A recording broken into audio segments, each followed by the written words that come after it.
Settle in. Let the rhythm of distant waves guide your breath. Tonight, we journey through the creaking timbers and silk-hung corridors of Ming Dynasty China. A tale not of swift conquests or daring pirates, but of endurance, ceremony, and the slow passage of years at sea and within palaces. You're not just a passenger, you're part of a forgotten world of salt, stars, and silence. Let us begin. Zheng He was born in Kunming, China, around 1371. He spent his youth navigating the familiar waters of the Yangtze River. But any thoughts he might have had about a peaceful life were soon extinguished. In 1398, Zheng He was among 200,000 able-bodied men pressed into service for a new emperor. His imperial master, Hongwu, had recently seized the throne and established a new dynasty. To secure his rule, he planned to crush the remnants of the Yuan dynasty. And so Zheng He found himself fighting in the southwest, scaling ladders against stone walls and wrestling rebel princes toward submission. It was bloody, brutal work. But by 1402, most of China was pacified. So Hongwu dispatched his armies north to conquer the Mongols. Again, Zheng fought. By the end of 1405, northern China was secured. Peace reigned throughout the empire. And so Hongwu turned his attention to another matter. He planned to send a fleet to Mecca to pay homage to Allah, and he wanted Zheng He to lead it. In fact, Hongwu planned to use Zheng He's fleet to circumnavigate the globe, returning via Africa and bringing back any marvels they could find, along with, if possible, a few elephants. This ambitious project would test the limits of Chinese shipbuilding, require immense organization and logistics, and depended on an army capable of surviving months at sea.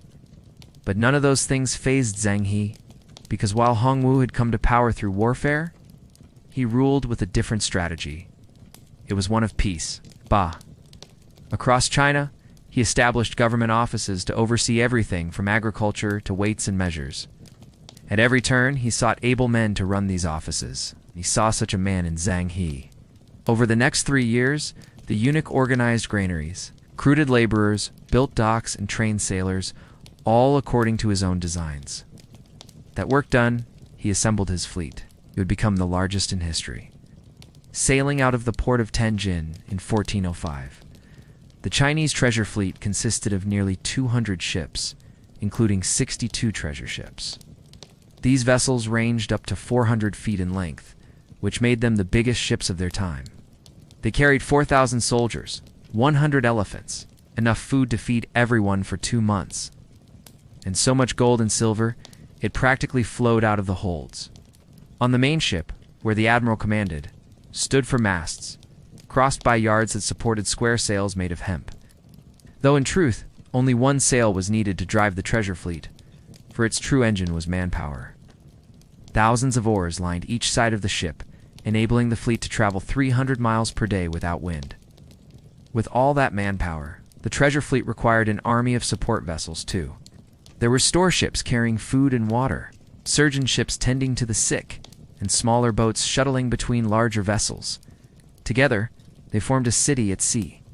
Within them lived cooks, carpenters, doctors, acrobats, fortune-tellers, astronomers, acrobats, and executioners.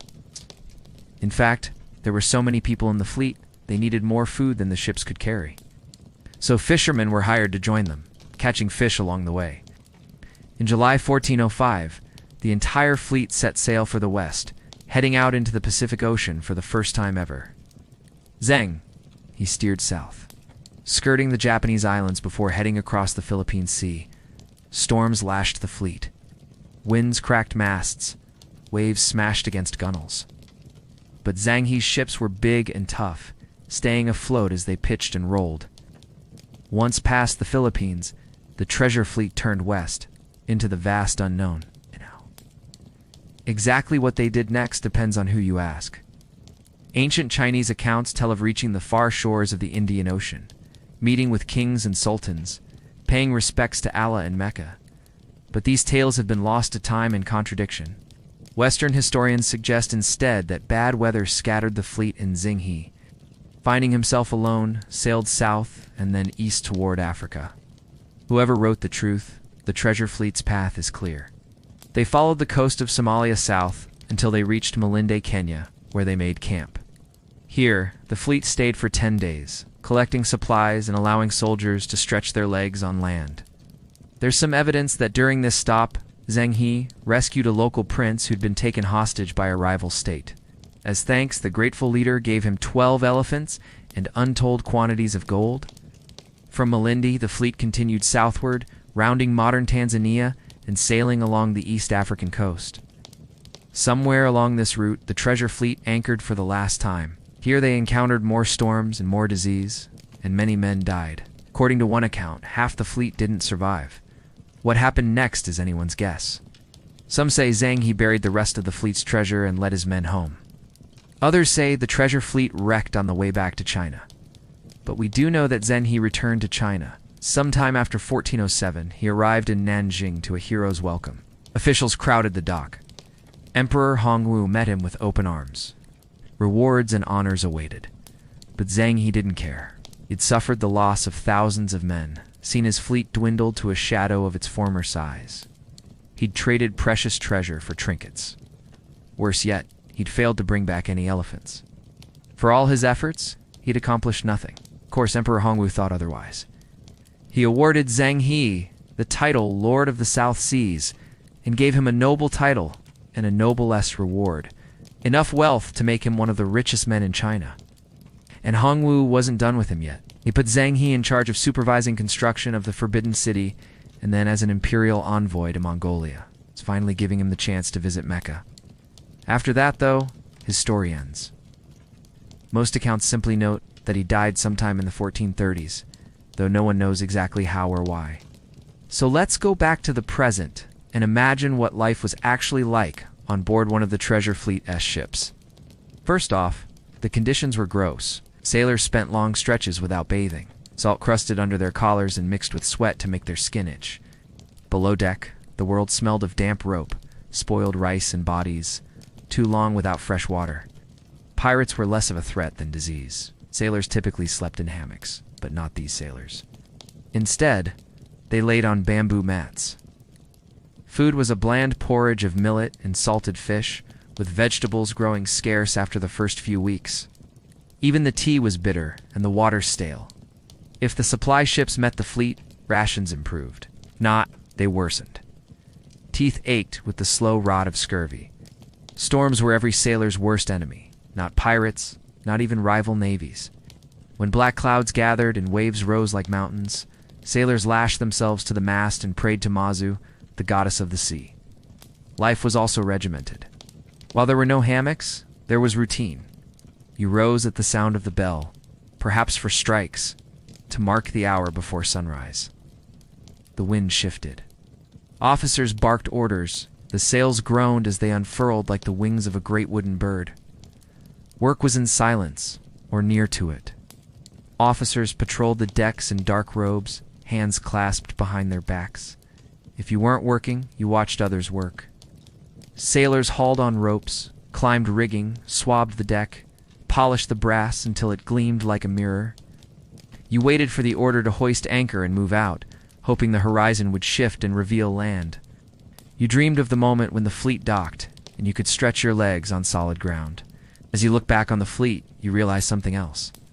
It's bigger than any single man, even the emperor, because the treasure fleet represents something new in human history, a world connected by the sea, a world where China was no longer stuck on a dry landmass, but had become a player in a global game. Let us now rise from the deck and follow the figure who commanded it all. He wears robes of silk over satin, his belt strung with jewels. At his waist hangs a sword of pure gold. On his head sits a crimson cap with a golden clasp. This is Admiral Zheng He, the man who made it all possible. With a wave of his hand, he can unleash thousands of oars. With a word, he can have a sailor flogged or thrown into the sea. We don't know what he thinks, but we can imagine it. Perhaps he dreams of the emperor's face, his features soft with pleasure as he accepts Zheng He's gifts. Maybe he pictures the look on a sultan's face when he presents the emperor's tribute. Or maybe he thinks of the calm after a storm, the sun breaking through the clouds, the treasure fleet riding high and proud above the waves. Whatever his thoughts, they're hidden behind a curtain of silk. Zheng He keeps them secret, for the admiral's not just a military officer, he's also a diplomat.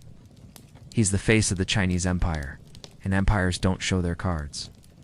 Thank you for watching. The ocean has no beginning and no end, has no edges or borders. So if you are thinking about where to start our story today, well, it really doesn't matter, because wherever we begin will simply lead us right back here again. Here to where the land meets the water and the river turns to sea, this is where our story begins. Now, before he became known as the great Admiral Zheng He, conqueror of the southern seas, he was just Ma He, a Muslim boy growing up in the hills of Yunnan. Now, not much is known about his early years, so we must rely on what historians believe to be true or likely. So we know that he was a Muslim Hui, someone who had converted to Islam. His father was a local chieftain, and perhaps through him, young Ma, he developed an interest in horsemanship and hunting. He was also said to be exceptionally tall for the time. Some say over 6 feet, though. How they measured that exactly, well, that's another story altogether. We know, too, that sometime in the late 1360s, forces loyal to the Ming Emperor Hongwu came to the area where Ma He lived, crushing the last remnants of the Yuan dynasty, which had ruled China for 80 years. And that after the battle, the victorious Ming took many captives, including young Ma He, whom they castrated and brought to the imperial court in Nanjing. What happened next is uncertain. Perhaps as a captive, he trained horses for the imperial stables, or served as a lowly attendant to one of the many eunuchs at the court. Perhaps even learned to read and write, something many emperors encouraged among their servants. But whatever his days were like, they were not to last forever. In 1402, the Hongwu emperor died and was succeeded by his third son, who took the title of the Yongle Emperor. His reign would be marked by an enormous expansion of the Chinese Empire and an obsession with the sea. For the Yongle Emperor wanted to show the world, and especially himself, just how glorious the Chinese could be. And so he needed men to help him do that. Wow. Now around this time, the Yongle Emperor was visiting the southeastern province of Zhejiang, probably to inspect its defenses against the Japanese pirates who infested those waters. There he saw a group of captured pirates performing for his amusement. And when they rowed out onto a lake, in a fleet of swift boats, the emperor was impressed by the skill and daring they displayed. Then when the boats docked and the pirates disembarked, the emperor noticed one of them standing apart from the rest. His clothes were fine and his bearing confident. And when he asked who that man was, he was told that this was no ordinary pirate, but a former palace eunuch named Ma He, who had run away and joined them instead. Now this caught the eye of the Yongle Emperor. Here was a man who had once been part of his own court, a man who knew the ways of the palace, and who clearly still possessed a good understanding of boats and the sea, and so he summoned Ma He to his side, not as a captive, but as an employee, and he gave him a new name, Zheng He, meaning righteous and honest. And with that, the emperor began to put together his plan for conquest of the southern seas. And so, while the Yongle Emperor dreamed big, he chose Zheng He to make his dream come true. First, Zheng He was sent south to oversee the construction of large treasure ships and the training of sailors to man them. And it seems he did a good job, because soon he was given command of one of the treasure ships himself. And in 1405, at the age of about 40, he set sail on his first voyage, taking with him 62 treasure ships and some 20,000 men. Now, we know that the Chinese had been exploring and trading along the coast of Southeast Asia for centuries. But this was different. Zheng He wasn't a merchant seeking silk and spices. He was a representative of the mightiest ruler in all of Asia, and he intended to show it. During his 7 voyages, which continued until 1433, Zheng He explored and sometimes conquered lands as far away as the Swahili coast of Africa. But in reality, his journeys were much more than expeditions. They were floating cities in motion, complete with soldiers, scribes, translators, and even horses. You see, the treasure ships themselves were massive. Each was almost 400 feet long, almost as big as the largest ships of the line that would dominate the seas 2 centuries later. They were wide, too, almost 70 feet across, with a draft so deep they required 5,000 sailors to operate. They carried more supplies, too. Rations for people and fodder for animals lasted for months. On board were gardens where vegetables grew, pigs and chickens roamed, and there was even space for elephant stables. This was no exaggeration. Elephants traveled with the fleet, both for their strength and as gifts to foreign rulers. And speaking of rulers, Zheng He was one too, at least for the duration of the voyage. He was a magistrate, a judge, and anyone who broke the law aboard the ships could expect a severe punishment, flogging or execution.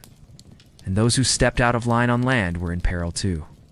Once in Calicut in India, Zheng He crushed a rebellion, sentencing hundreds to death.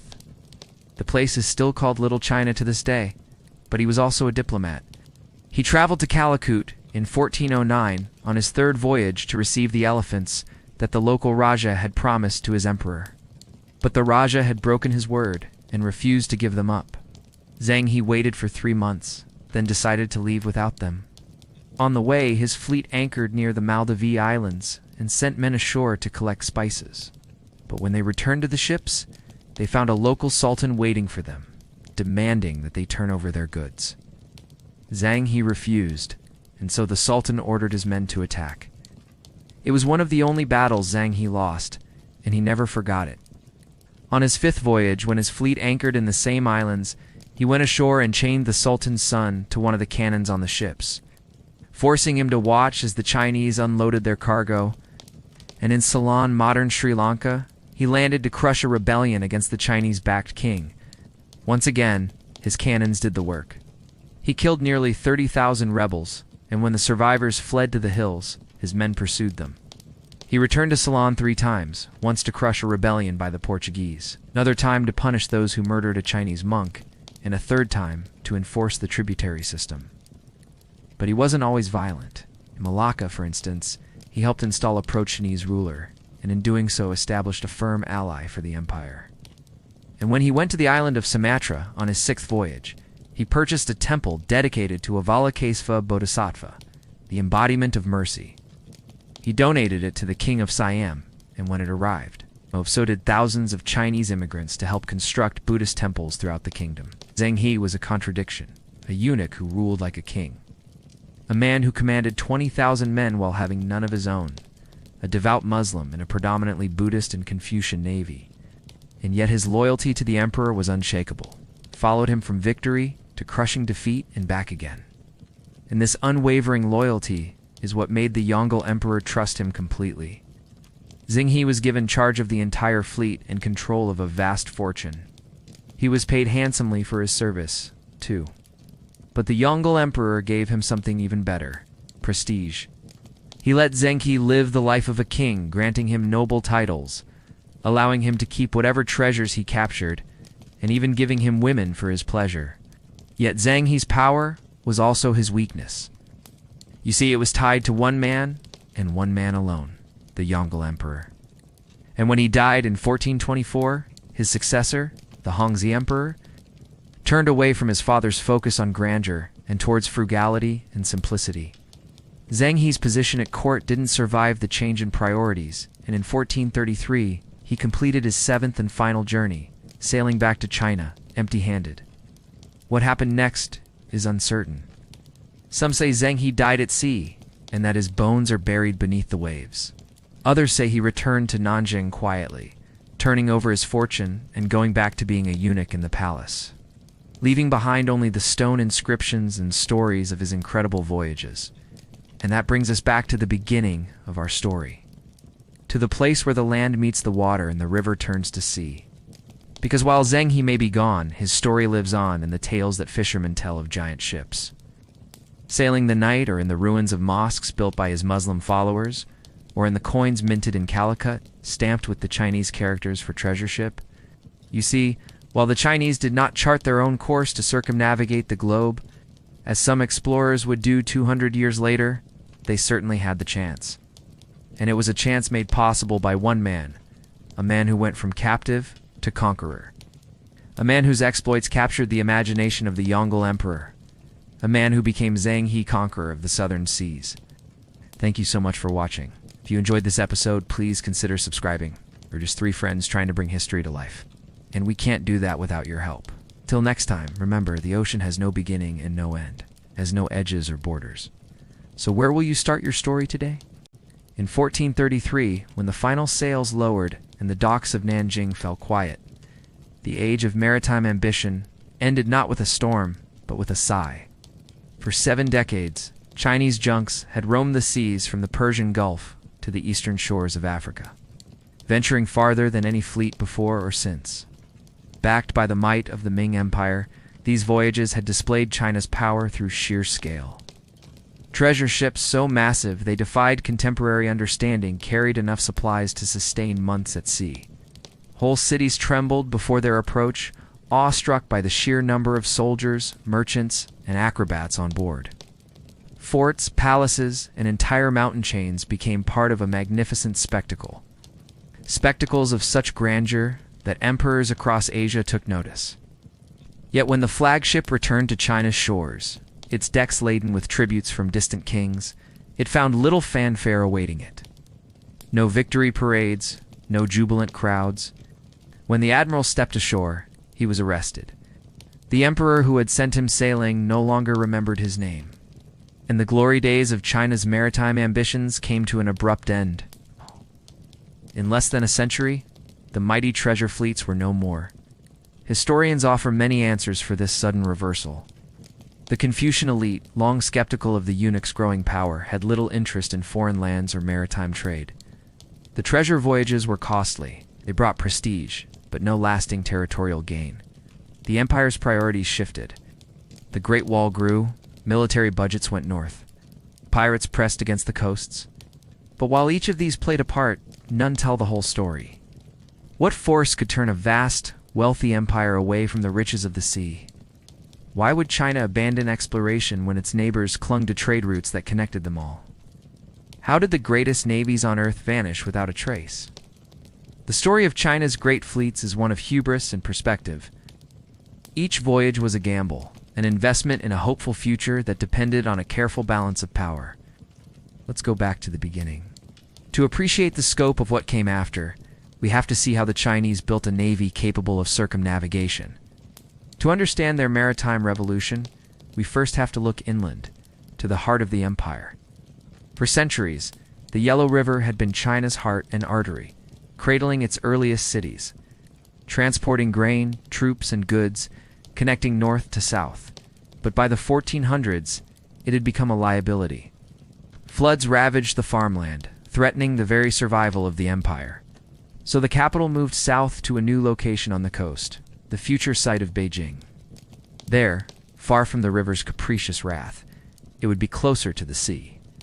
And with it, the emperor gained a new perspective. To reach Europe, one must cross an ocean. To reach India, one must brave the monsoon. To reach Africa, one must face the unknown.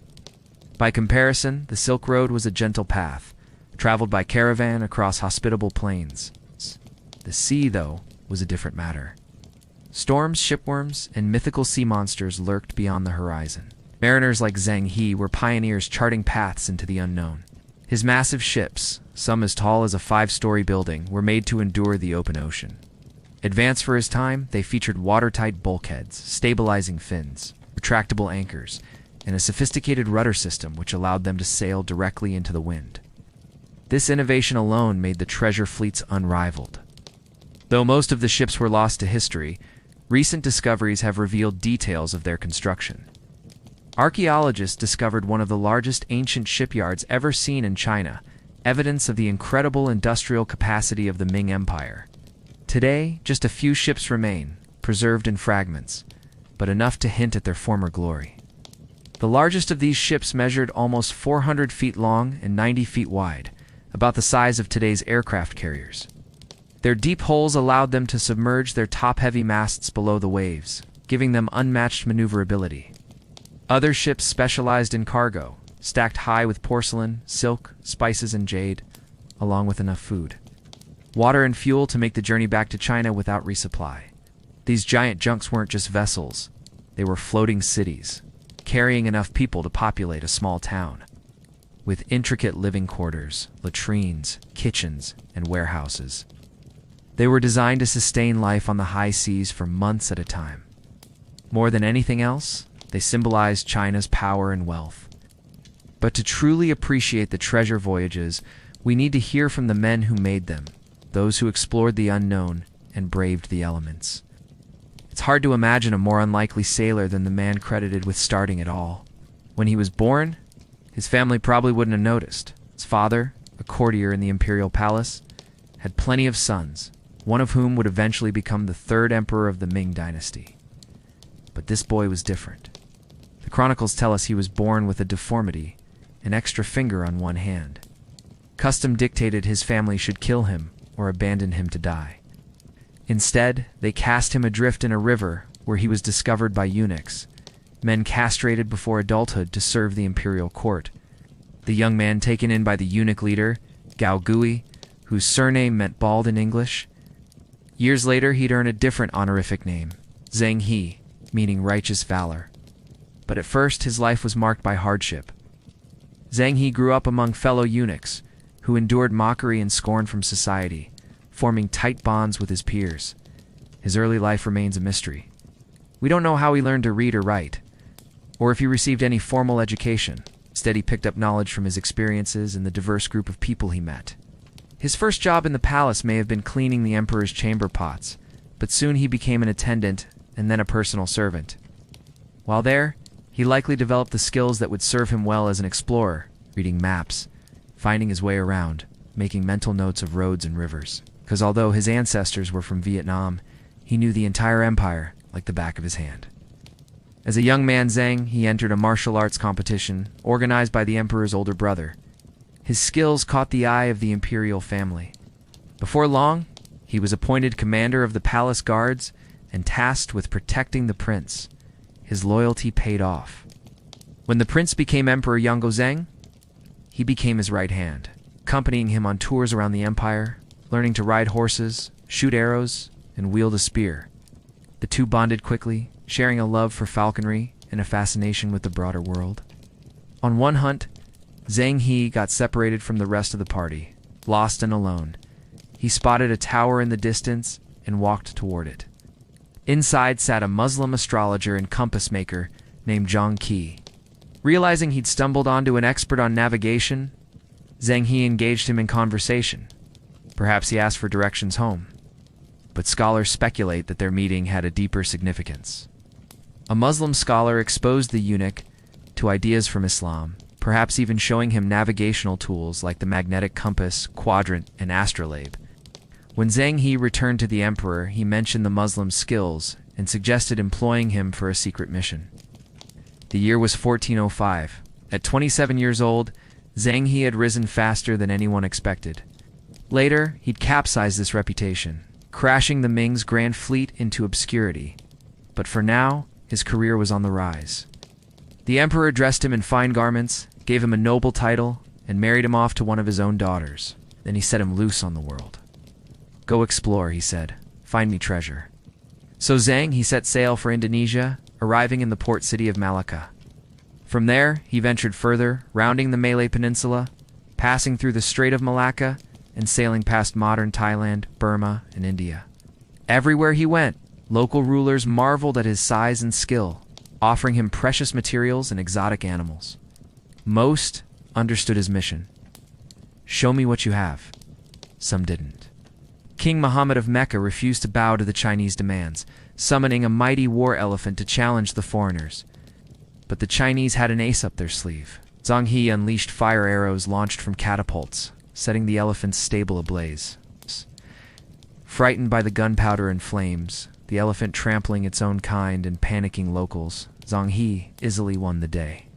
Along the way, he established trade relationships, forced tributary states to pay homage, and performed good deeds when it suited him, becoming a sort of medieval superhero, dispensing justice and gifts wherever he went. His ships brought aid to victims of floods and droughts, and he released. Captured pirates back to land with their heads shaved and robes of sackcloth. But when a boat overturned, killing many passengers, Zheng He had the captain tied up, demonstrating that he wasn't above punishing incompetence. Over the next 6 years, he completed 6 more voyages, charting the waters around China and down the coast of Africa, going farther than anyone in recorded history, except, of course, the mythical adventurer Sinbad. The treasures they brought back were worth the effort. Between 1405 and 1433, China amassed a fortune, receiving tributes of gold, silver, ivory, rhinoceros horn, rare gemstones, exotic plants and animals. Some of these items would have practical use, others would be treasured for their beauty. Still others, like a giraffe, were more spectacle than utility. Each tribute reinforced China's position as the Middle Kingdom, the center of civilization surrounded by barbarians. The further they looked, the better they thought they understood the world. But the universe has a way of humbling mortals, and as the treasure fleets sailed farther, they encountered phenomena beyond their understanding. The compass often spun wildly at sea, useless against the ocean's magnetic pull. Mariners didn't know how to adjust for this error, so they relied on celestial navigation, looking up to the stars and planets to guide their way. But this proved difficult in tropical regions where dense jungle obscured the view. Worse still, storms turned the familiar ocean into a maelstrom of wind and wave, impossible to predict and terrifying to behold. As sailors battled the elements, they began noticing strange shapes, creatures unlike any they'd seen before. The ocean floor rose and sank in ways they couldn't fathom. Entire islands seemed to drift past, sometimes appearing and disappearing again. They documented their discoveries in exquisite detail, but much of it was lost, deliberately erased from official records.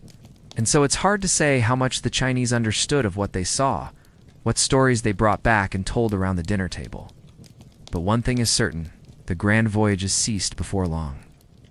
Zheng He's last known mission ended in 1433, having traveled 40,000 miles and visited more than 30 countries. His ships returned home to find a changed empire. The treasure fleets had been costly, draining the treasury and drawing too much attention to the eunuchs. After Zheng He's death, the Grand Secretariat of the three expeditions was disbanded, and the docks fell silent.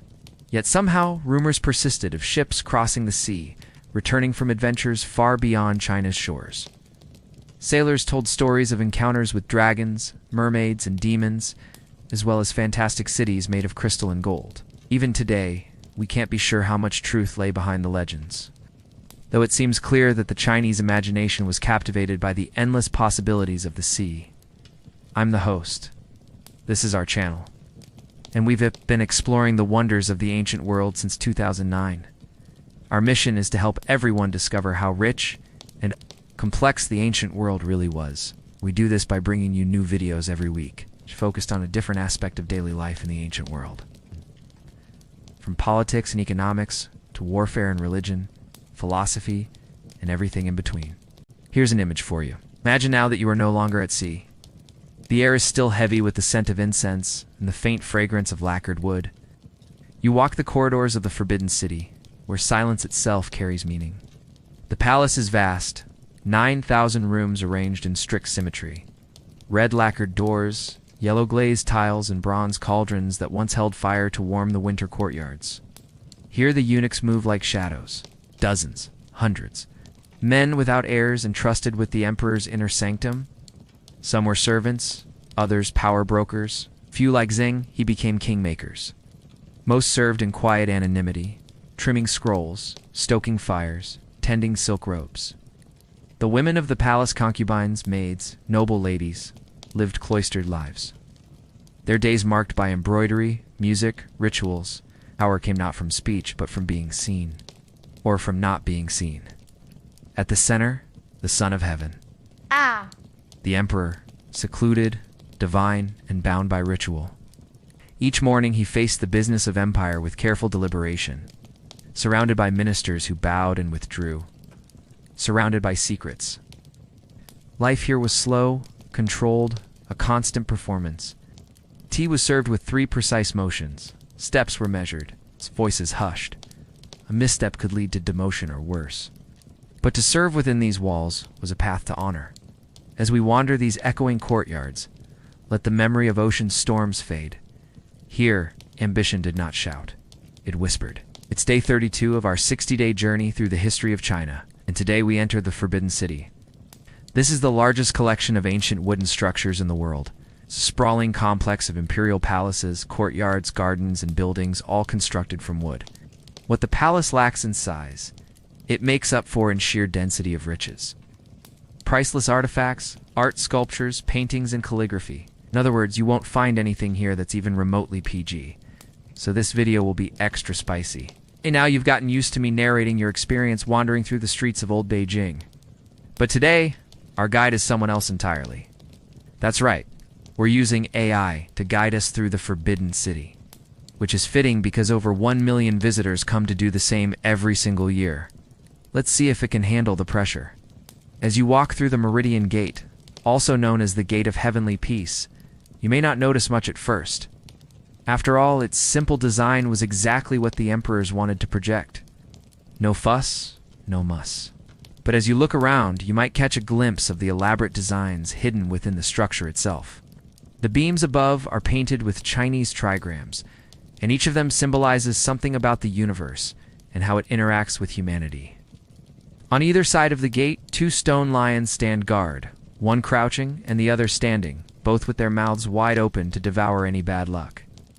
These guardian lions are so common in Chinese art that they've become a symbol of good fortune. So if you're walking through the gate yourself, be sure to pay them a respectful visit.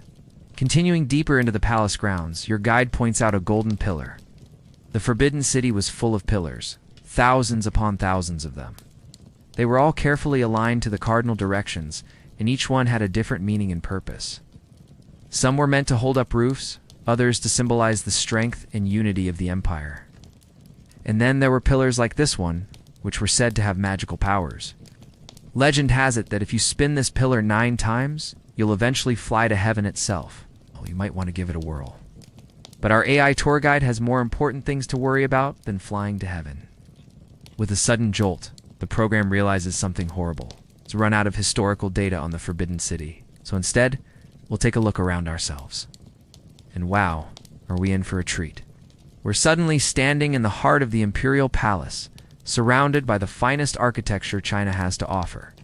To our left is the Hall of Supreme Harmony, where the emperor would meet with his ministers and plan his campaigns of conquest. The entrance to the inner court where only the emperor and his closest advisors were allowed, and behind us is the Dragon Throne, where countless emperors have sat to watch their subjects bow before them. We feel a sudden urge to bow ourselves.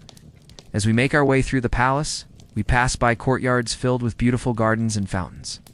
The air is thick with the smell of incense and the sound of singing birds. We pause to admire a painting of the famous 8 horses of Emperor Qianlong, each horse more magnificent than the last. They say that when Qianlong saw this painting, he wept tears of joy, and we can see why. Our tour guide seems to perk up a bit, having regained access to its database. It begins rattling off facts about the art and architecture of the Forbidden City. We listen intently, taking in the beauty around us. We know that we're only here for a few moments, just a brief interlude in our hectic lives. But in those moments, we feel a sense of peace and tranquility that we haven't felt in years. Then suddenly, our reverie is broken. The voice of our tour guide snaps us out of our thoughts. We're standing in front of the Hall of Mental Cultivation, the last and most sacred place in the Forbidden City. Here the emperors would retire for the night, away from the prying eyes of their subjects. It's here where they would relax and be themselves, or at least try to be. We remember that our tour guide is a highly advanced AI program, and that it doesn't really understand the concept of privacy. With a click of its digital tail, it dives into the private chambers of the emperor, examining his bed, his clothes, his desk. I try to ignore it, but we can't help but wonder what our tour guide is going to find in here. Will it uncover the emperor's deepest secrets? Will it learn the truth about his life and his times? Maybe, but for now, we're content to just wander the halls of the Forbidden City, taking in its beauty and its mystery. We don't need to know everything about the emperors. We don't need to understand their motivations or their desires. Sometimes it's enough just to appreciate the magnificence of the past and let our imaginations run wild. We think of the countless emperors who have walked these halls, the mighty rulers of one of the oldest and greatest civilizations in history. We think of the eunuchs and concubines who served them, the artists and craftsmen who created the exquisite works of art that adorn the walls. And we think of the Forbidden City itself, the grandest palace in all of China, a testament to the power and glory of the Chinese emperors. As our tour comes to an end, we feel a sense of sadness, but it's a bittersweet feeling. We've learned so much about the Forbidden City and the Chinese emperors, but we know that there's still so much more to discover. Maybe one day we'll return and explore more of this fascinating place. but for now, it's time to go. We say goodbye to our tour guide and step out of the Forbidden City. The sun is shining brightly in the sky, and the crowds are bustling about. We take a deep breath and smile. What a wonderful experience this has been. So what do you think? Was our tour guide helpful? Did you enjoy exploring the Forbidden City with us? Let us know in the comments below. And don't forget to like and subscribe for more exciting journeys through time. Until next time, thanks for watching. Empires move slowly, they breathe in centuries. When they turn away from the world as the Ming once did, the silence they leave behind can be deafening. Tonight, we walk the planks of towering ships. We listened to a unicameral whisper to foreign kings, watched sails vanish, and strolled through palace gardens steeped in ritual and dust. The world is quieter now. It's safer. Your water is clean. Your roof does not leak. You're not adrift. Let history's burdens stay with the past. Close your eyes. Storm is past. Sleep well. Welcome to another quiet journey through the past. Tonight we step into a time and place that has long since disappeared beneath vines and silence. The ancient Maya, builders of jungle cities, keepers of calendars, and readers of the stars. In this episode, we drift slowly through the soft shadows of temples and into the lives of those who once called these cities home. As always, this is not a tale of action or battle, but a calm unfolding of lives once lived. Systems once followed, in a world where the rhythm of survival was steady, relentless, and deeply human. So close your eyes, breathe slowly. Imagine yourself among the trees and stones of a long-lost city. You awaken to the gray hush before dawn. The air is heavy, thick with the scent of damp thatch and distant wood smoke. Your home is a simple hut of palm leaves and mud, one of many that crowd together on the edge of the great city. It is already warm, even though the rising sun is still hidden behind the distant tree line. There is no mattress beneath you, only the hard-packed earth floor. Silence is an illusion here. Insects chirp endlessly. And beyond the thin walls of your hut, your neighbors are stirring. Chickens squawk, babies cry, men and women call out to each other in sharp, lilting voices. You do not own your time. Your days are not your own. Your stomach is nearly empty, but there is no time for breakfast. You rise and move to the center of the hut. Outside, the city is alive with repetition. The dirt beneath your feet is firm from countless steps. Generations of feet have walked here before you, just as countless generations will walk here after you. Your first task is to walk. You leave the city with its teeming people, its noisy life, and enter the milpa, your field of maize. You walk toward it with tools worn smooth by generations, tools that you help to make.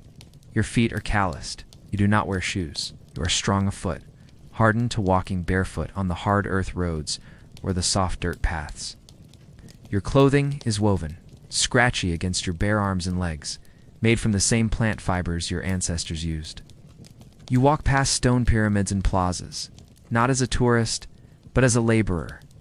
You are not invited inside the great buildings.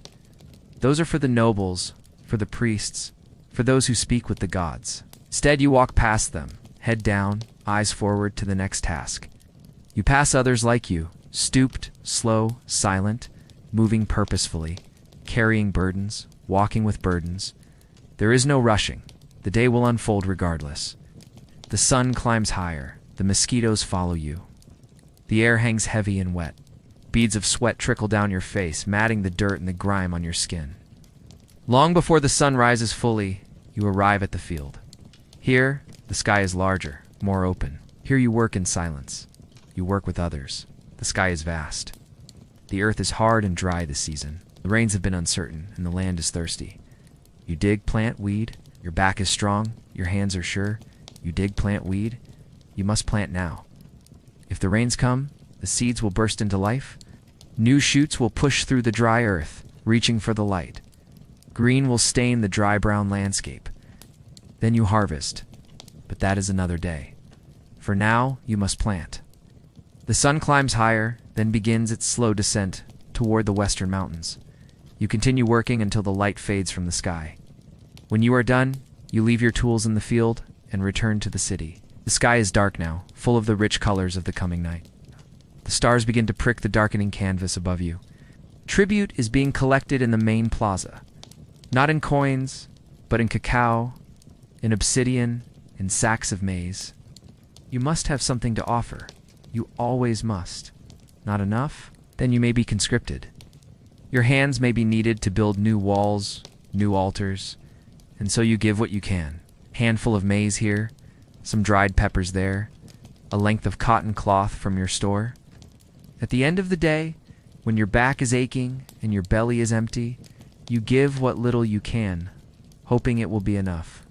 Then, thinner and hungrier, you return home. The fire has died in your home, but there's no need to start another. There's no time. You sleep where you are, beside the woman who is your partner, beside the children who are yours. In the morning, they will be playing in the plaza, dodging the feet of the nobles and the priests, begging for scraps of food, trying to stay out of trouble. You know their games, the games of children in the great city. You played them yourself once, a long time ago. Before your back was bent, before your belly was always empty, before you understood the meaning of tribute. Tomorrow, you will get up before the sky is light and do it all again. You eat in silence. The taste of food is good, but never enough. Hunger lingers under your ribs. You do not remember a time when you were full. You sleep lightly, if at all. The nights are filled with the sounds of the city, with the cries of the hungry and the drunk. Dawn comes quickly, and you are awake before the sky is light.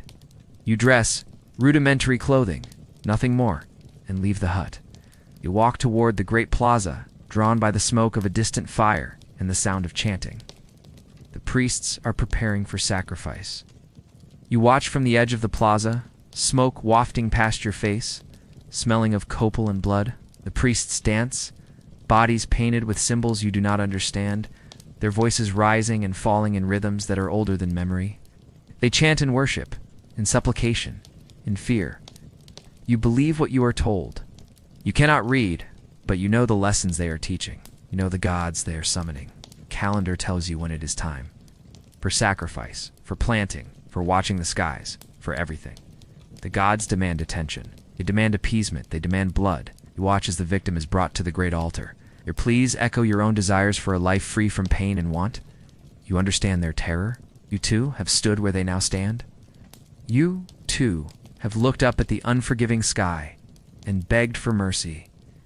You saw the knife flash, heard the scream die away. Now the rain falls. Hot tears stream down your face, mingling with the dust on your skin. The smell of blood mingles with the smell of rain and earth. You feel the warmth of blood on your hands. Feel the life drained from the world around you. See the eyes staring sightlessly up at the darkening sky. You hear the chants rise in triumph, in praise, in gratitude. The gods are pleased. The gods have been fed. The sun sets over the mountains. Fires in the great temple blaze, sending sparks spiraling up toward the sky. The sky is alive with stars. You stand in the darkness, wrapped in the shadows cast by the towering pyramids. The city sleeps, but the night is young. You are hungry. Your stomach growls, reminding you of your hunger. You find a discarded piece of corn husk, wrap it around a bit of corn, and eat it slowly. You are alone, but you are not lonely. You don't remember a time when you weren't alone. You don't remember anyone who wasn't alone.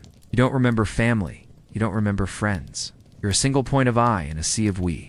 You're an individual, a soul, a body, a mind, an appetite. That is all you have. The rest is noise. The rest is a dream. The rest is gone with the sunrise. In the morning, you will wake and do it all again. You finish your meager meal and return to the quiet of your hut. Your partner stirs beside you, eyes half open, asking nothing, expecting nothing. The children stir too and push past you toward the door, eager for the day's games, eager for whatever scraps they can find. The sky is growing light. You must get up. You must get busy. You must get out there. You do not choose.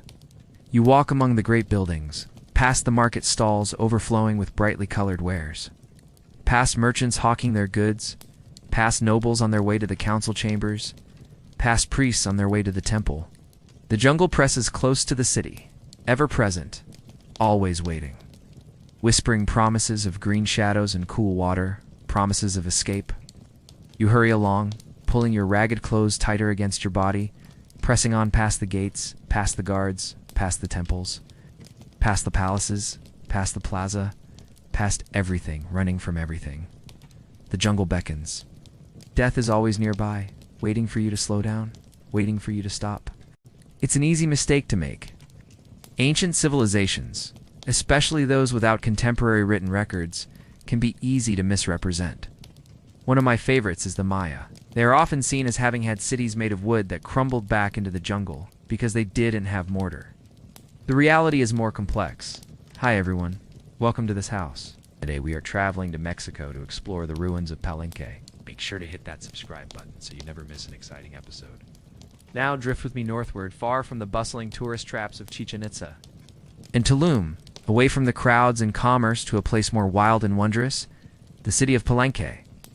Here at the base of the Lacandan jungle, stone towers rise in elegant shapes, and the whisper of ancient voices echoes between them. Amidst these crumbling monuments, the name of one man stands out, a king named Kanich Janab Pakol, known to us simply as Pakol the Great. His story is a journey through the heart of a lost civilization. We meet him first on a cold morning in 615 AD, the day his father, King Agenyazum, died.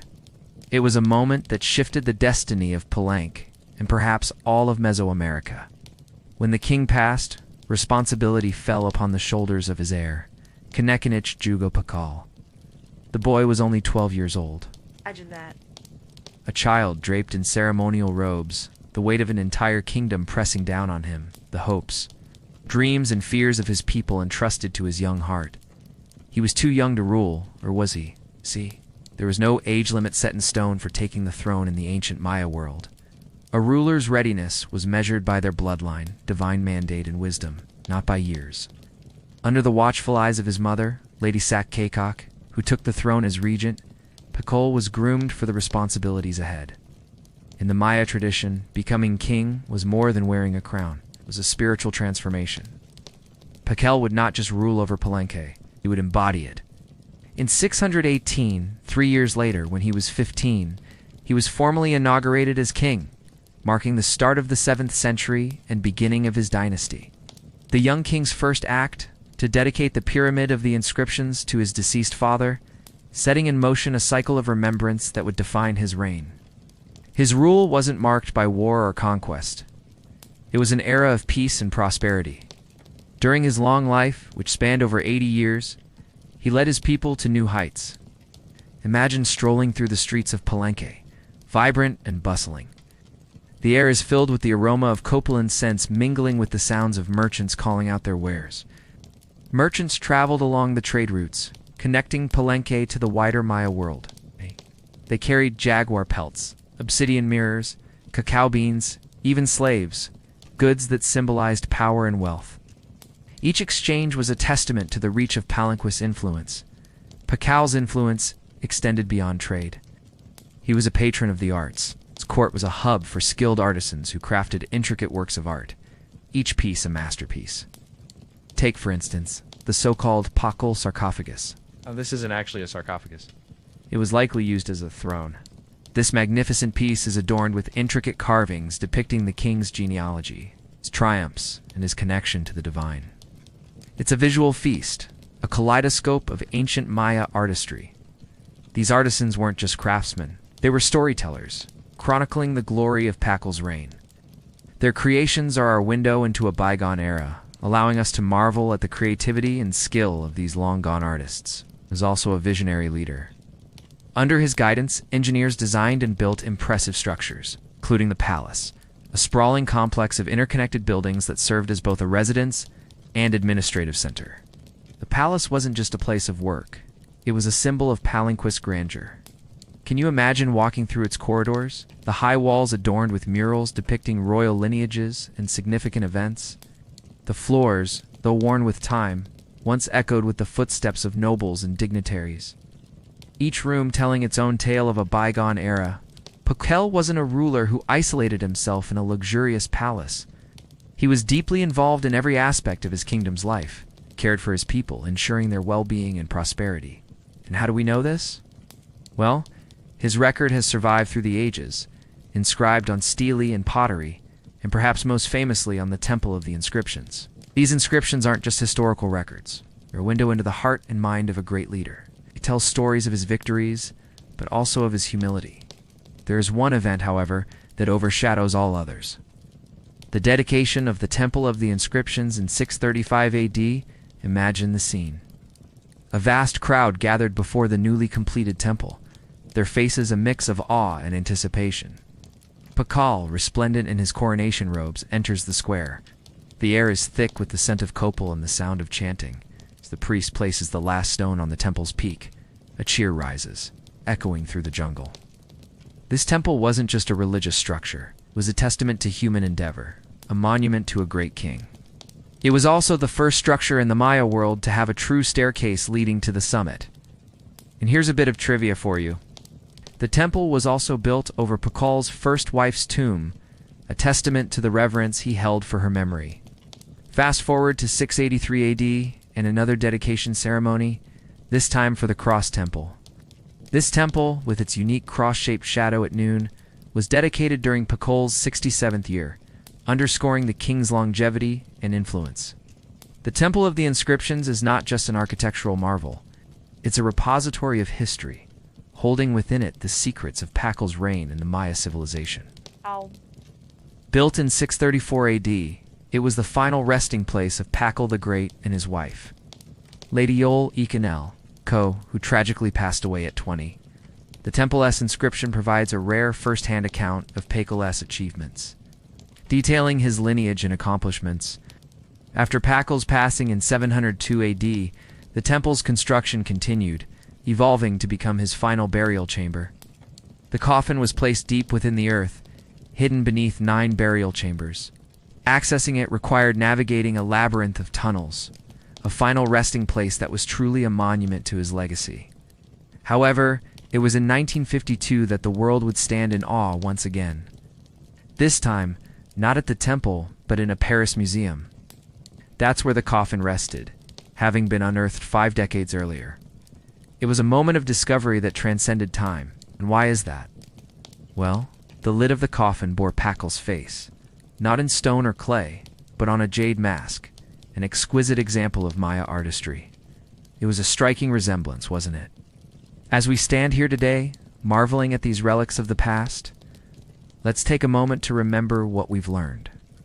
We've discovered the journey of a young king, the trials and triumphs of Pakal the Great. We've seen how he shaped not just the destiny of his kingdom, but also left an indelible mark on the course of Maya history. Moreover, we've glimpsed into the soul of a civilization.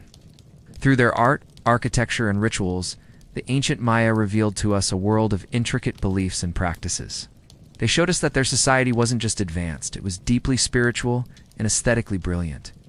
Lastly, we've learned about ourselves. Exploring these ancient sites allows us to understand our roots, to connect with the common thread that binds us to those who came before. It's a humbling experience, reminding us that we are part of a larger narrative, a story that began millennia ago and continues to this day. So what now? How does the story of Paco and the grandeur of Palanch resonate with us today? The lessons are many. Pakal's reign serves as a reminder of what's possible when leadership combines wisdom, vision, and compassion. His city's prosperity was a testament to these qualities, making Palenque a beacon of achievement in ancient Mesoamerica. Furthermore, the Maya's approach to art and architecture teaches us about balance, symmetry, and harmony. Their temples and palaces weren't just grand structures, they were intricately designed expressions of their worldview. Lastly, the story of Palenque reminds us of the impermanence of kingdoms, of how even the greatest of cities can fall. It's a sobering lesson, yet one that encourages us to appreciate the present and to cherish the wonders of the past before they slip away. In the end, as you stand before the majestic ruins of Palenque, let your mind wander. Imagine the bustling city of Pakal's day. Hear the echoes of ancient ceremonies and feel the pulse of a civilization that thrived. Let his story inspire you to seek wisdom, to find beauty in complexity, and to always remember the fleeting nature of time. Thank you for joining us today. If you enjoyed this episode, please remember to hit that subscribe button. Your support means the world to us and helps us bring these stories to life. Also, if you have a favorite historical figure or civilization you'd like us to cover, Let us know in the comments. We can't wait to embark on our next adventure with you. Until then, stay curious, keep exploring, and remember, the past is never really past. It's a living, breathing part of who we are. We're deep in the Yucatan today, exploring the ancient Maya. There are no crowds or bright sunshine here. It's only tall trees and broad leaves. If you've ever dreamed of adventure in the wilderness, then today's video is for you. Let us walk now through abandoned plazas. The jungle is louder here. It's not with people, but with birds, with rustling leaves, with time. It is a very different experience from our last video at El Castillo, but both places tell the story of one civilization. How did it end? That is what I want to talk about today. Let me tell you something about the Maya that has always fascinated me. No great war wiped them out. No foreign army marched through their gates. Their story is all the more remarkable because it is true. You won't hear much about it in history books or see it in Hollywood movies. For the Maya, there was no singular moment of destruction. Instead, the end came gradually, silently, like a drought that never ends. Evidence points in many directions. The climate began to shift. Rainfall decreased. Crops failed. Famine crept in slowly. The Maya adapted and survived droughts before. This one lasted for decades, maybe even centuries. Meanwhile, rulers demanded more monuments, more offerings, more control. Cities became strained, nobles quarreled, power fractured. Priests read dark omens in the skies. The people simply left. Some moved to coastal cities. Others returned to simpler lives, abandoning the old capitals to the forest. In the lowlands, the jungle moved in quickly. In the highlands, people stayed longer, building new towns and carrying on traditions. But even there, the story is one of decline.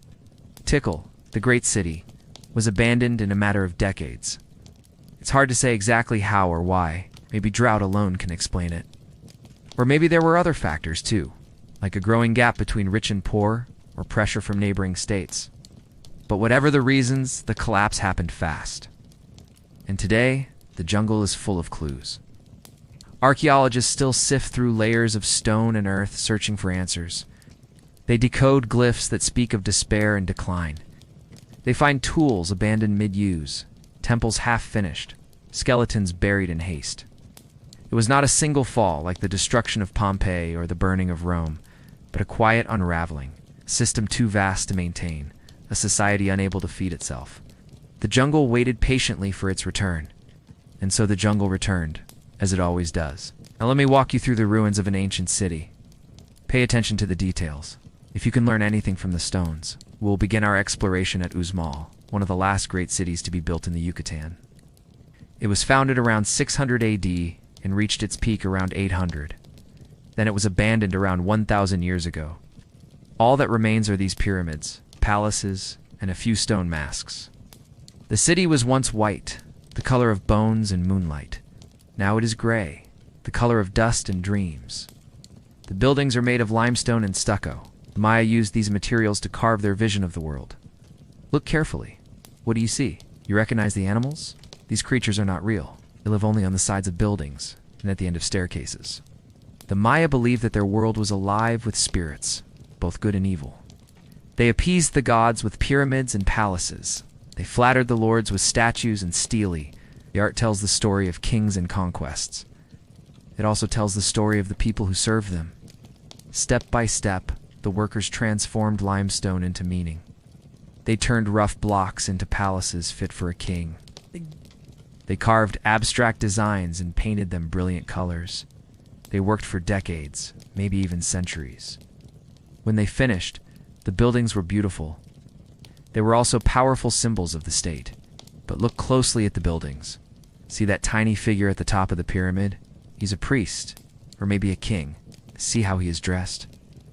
Note his elaborate headdress and his jade ornaments. He's important. But look below him. See those two jaguars? They are guardians. They protect the entrance to the underworld. They stand on either side of the stairway. They watch everything that happens. When you reach the top of the pyramid, what do you find? Another jaguar watches from the next level. He is immortal. He will never die. In the Maya cosmos, the living could cross the threshold into the underworld, but they needed help from the gods. and the priests were there to assist them on their journey. Step by step, the Maya remade their world. They built palaces and pyramids, but they also designed gardens and grottos, carved images of the gods, but they also decorated everyday objects, built roads and causeways, but they also created homes for the dead. It was a world filled with magic and meaning. Here is a house in the middle of the jungle. It looks like a ruin, but it is actually brand new. Someone just moved in. A family of 4 may live here for a year or two. They cleared the vegetation and set up a fire pit. They gathered firewood and planted corn. They made a roof and raised chickens. They also made memories. Imagine sitting outside your home as the sun sets over the jungle. You watch the monkeys leave the trees and the owls begin to hunt. You listen to the sounds of insects and the whispers of the wind. You wonder about the people who lived here before you, about the Maya who walked these paths 1,000 years ago. You ask yourself, how did they disappear? The answer, of course, is that they didn't disappear. They went away. They took their stories and their traditions with them. They left behind their houses and their hopes. Sometimes all that is left are the ghosts of our ancestors and the ruins of our past. At Uzmal, we can learn a lot from the buildings, but what about the spaces between them? Here in the central plaza, archaeologists found a ball court. The Maya played a unique game with a heavy rubber ball. The game had religious overtones and the players wore protective gear. Archaeologists believe that the game may have simulated battle and that it had something to do with human sacrifice. But we can't know for sure. On one side of the plaza stands a pyramid, on the other side a palace.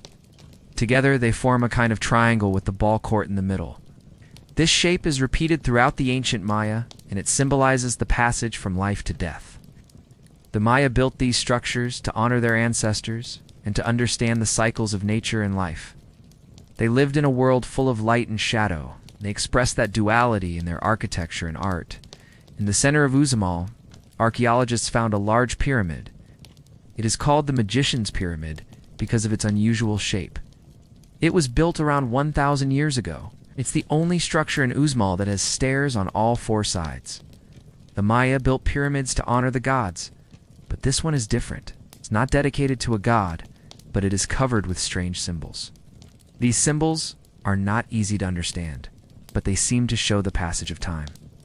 The Maya believed that the universe was constantly changing. The days, months, and years were all part of a cycle. The Magician's Pyramid is a reminder of that belief. It's a symbol of the flow of time and the importance of understanding it. Uzmal was abandoned around 1,000 years ago. Why? No, we don't know, but we can learn from the ruins. The Maya adapted to the changing climate, but eventually the drought ended their way of life. The forests grew and the people moved away.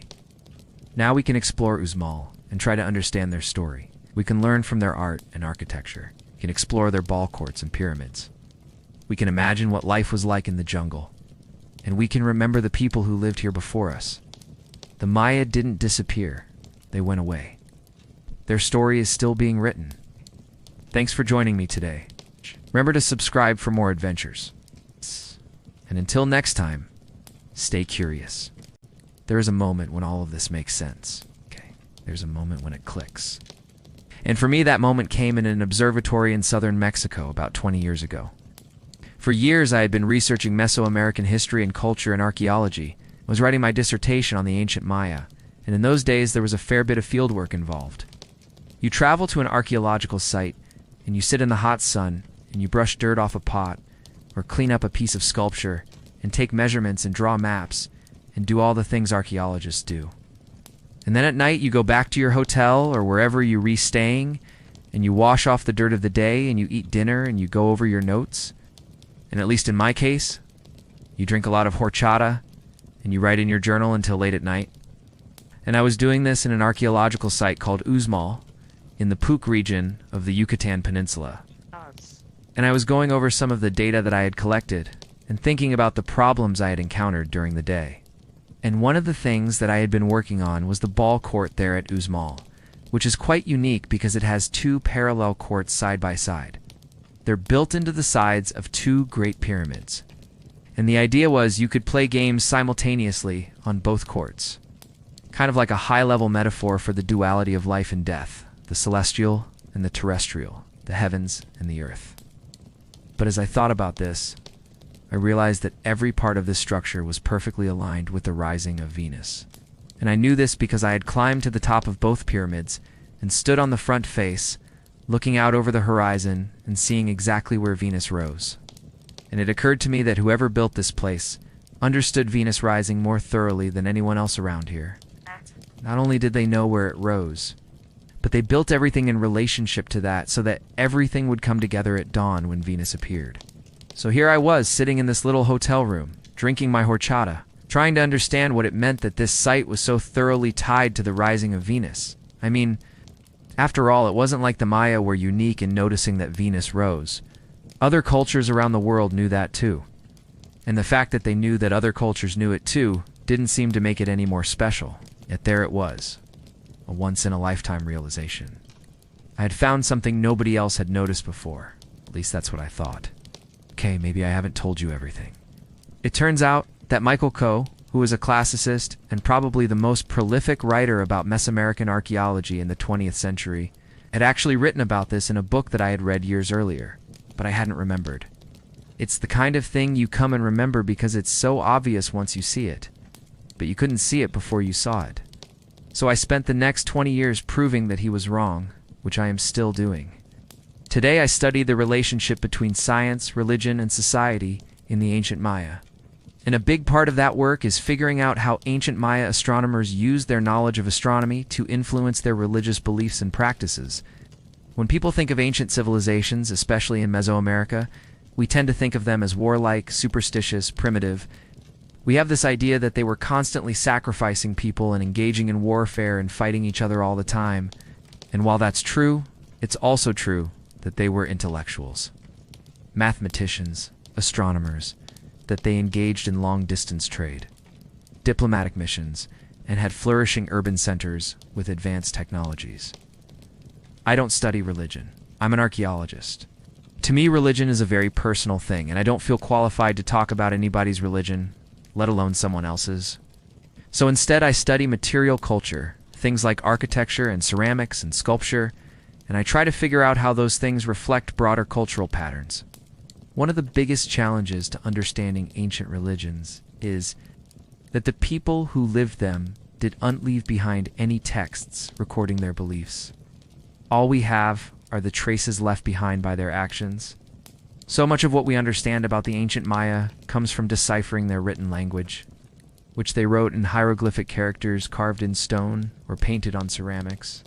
But the people who built these monuments and made these ceramic vessels are not the same people who used them. Just like the buildings and artwork in a museum are not the same as the people who made them. So you have to be careful about drawing conclusions. It's also hard to study religion because, unlike archaeologists, anthropologists usually focus on living cultures. And there are very few modern descendants of the ancient Maya. So unless you want to spend your career studying mummies, there isn't a tradition of studying the ancient Maya in the United States. For these reasons, I was lucky to find a mentor who understood the importance of studying material culture and how to interpret it. When you study ancient religions, you have to use a comparative approach because you're always dealing with things that are no longer extant. You look at other contemporary cultures and see what might have been similar. The study of ancient Maya religion is really difficult. One of the problems is that scholars have traditionally focused on the elite Maya rulers, but their worldview is completely different from that of ordinary people. As a result, we have a limited view of Maya religion. My work tries to expand that view by focusing on how ordinary people practiced religion. Religion for ordinary people was not confined to temples or palaces. It was practiced all over the city. There were altars and shrines everywhere. It was integrated into everyday life. It was related to politics, the economy, agriculture, war, everything. The ancient Maya built monumental architecture across Mesoamerica. Monumental architecture is the product of ideology. It's meant to convey messages. Ancient Maya architecture conveyed messages about the king, about the power of the state, about the religion. That message was shaped by the people who built it and the people who saw it. The main way that we understand Maya religion is through the iconography on the monuments. And that's problematic because we're reinterpreting the symbols that elite artists created to convey a particular message to a particular audience. What we're missing is how ordinary people used this architecture. How did they interact with it? What was the space between the monument and the viewer like? Monumental architecture was expensive and time-consuming to build. It took a lot of labor and resources, so the Maya built smaller structures to complement them. These included things like stone sightlines that pointed towards major buildings or natural features such as caves or springs. But the most common were platforms and low mounds that could serve as a base for small shrines. These shrines were commonly topped with a sculpture of a deity or a ball court platform or the entrance to a tomb, an architectural element that acted as a doorway between the physical world and the realm of the dead. The platforms and mounds were placed throughout the city, sometimes at intersections, sometimes outside houses or along roads. In essence, they created sacred space throughout the city, tying religion to everyday life. The architecture was not only important because of its size, but also because of its shape. Shape conveys meaning in Maya architecture. An example is the cross-shaped platform, which is found all over the Maya lowlands. This shape relates to the cardinal directions and is often oriented towards significant locations, such as a river or a mountain. The shape itself creates symmetry, and symmetry is a powerful organizing principle in Maya religion. Symmetry creates balance, and balance is key to maintaining order in the universe. Many Maya rituals were designed to restore balance, whether it was the balance of day and night or the balance of life and death. The shapes of buildings and the placement of structures help us understand how Maya religion worked to keep the universe in balance. I do this work because it's fun, it's challenging, it's interesting, and it's important. Archaeology is a rare discipline that brings together aspects of many different fields. It requires creativity, critical thinking, a strong work ethic, and the ability to work both independently and as part of a team. It's incredibly rewarding to discover something new. And if you're lucky enough to share that discovery with others, you get to play a small part in expanding human knowledge.